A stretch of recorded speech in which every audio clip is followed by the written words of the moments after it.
It's very important that people take control of their mind and their body in a way that allows themselves to calm down, to reduce the so-called stress response. You're too activated, you're too alert, you're too agitated, and you want to be less alert, less activated, and less agitated. When we're too activated and we want to calm down, and we're trying to say, okay, calm down, don't say the thing that you shouldn't say, don't do the thing you shouldn't do.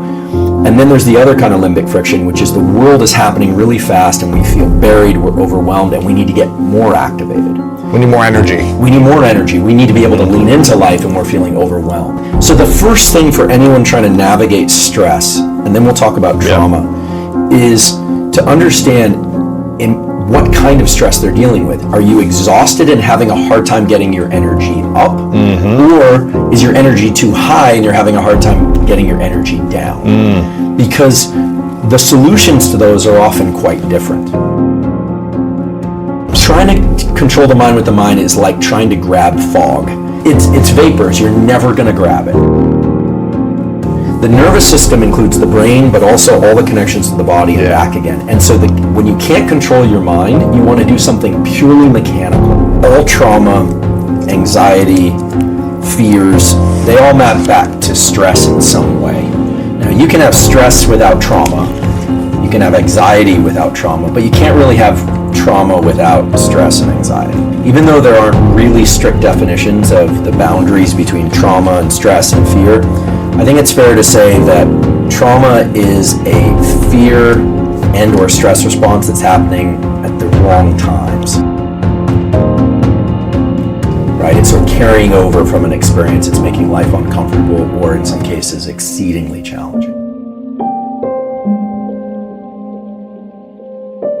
On the other side of things, when you're feeling overwhelmed and fatigued, there are two ways to approach that. First is the kind of foundation of fatigue, which is almost always poor sleep and scheduling of sleep. This is something that doesn't get discussed a lot, and I don't think I've discussed this on any podcast previously. But, getting better at sleeping is a whole set of practices.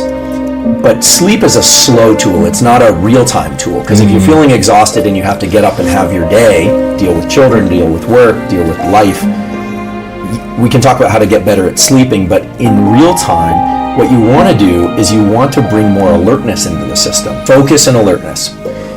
The way to do that is to take advantage of a very well-established medical fact. All medical students learn this, all MDs know this, which is that there's a direct relationship between how you breathe and your heart rate. So when we inhale,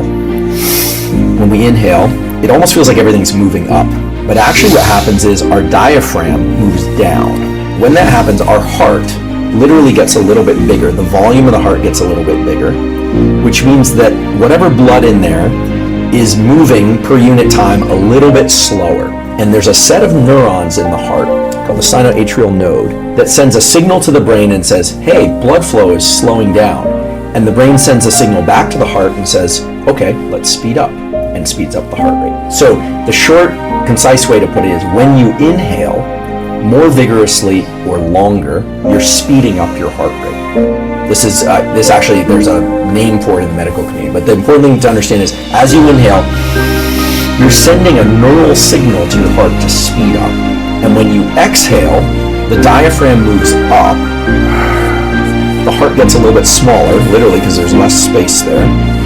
Then there's a signal sent to the brain, and the brain sends a signal back and says, slow down the heart rate. So if you want to become more alert, you actually can just simply make your inhales a little bit more vigorous or a little bit longer than your exhale. Longer or more vigorous inhales will speed up your heart rate and make you more alert. Longer or more vigorous exhales will slow down your heart rate and make you less alert. The repetitive breathing more quickly and deeply, this kind of thing, or some variant of that, all through the mouth or all through the nose, brings up the heart rate and causes the adrenal glands, which sit right above the kidneys, to secrete adrenaline. They make you more alert. And you see these big inflections in heart rate when people do this. Typically, it makes people feel agitated. At first, they feel a little bit agitated.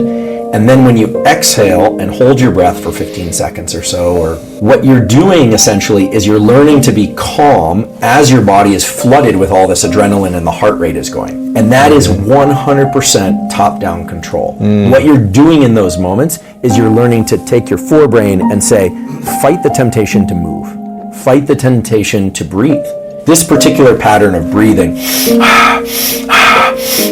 25 or 30 times, followed by an exhale and a hold, and then a big inhale and a hold, sometimes doing more inhaling and exhaling type repetitive breathing.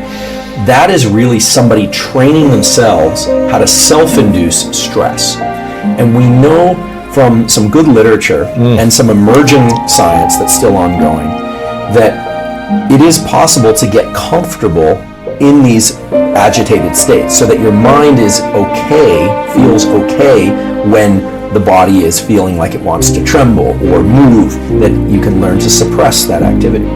The ice bath is another good example of this. Some people go straight to the ice bath because cold water will almost always induce a low level of stress in people. You have to kind of fight it. Even if you learn to love it, you still have to every time jumping in there.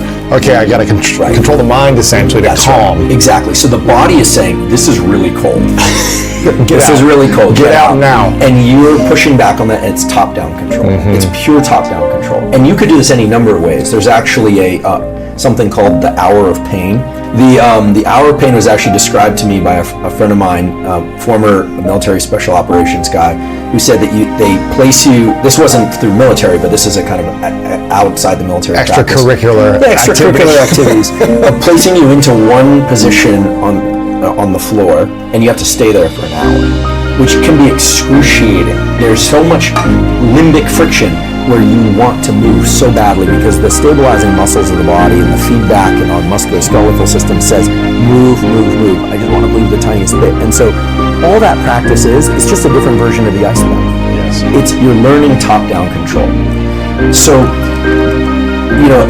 long exhale breathing, lying down on your back, completely relaxing your body and learning to completely turn off thinking, which sounds hard, but you can learn how to do it very quickly if you do that practice for about 10 minutes a day. Yeah.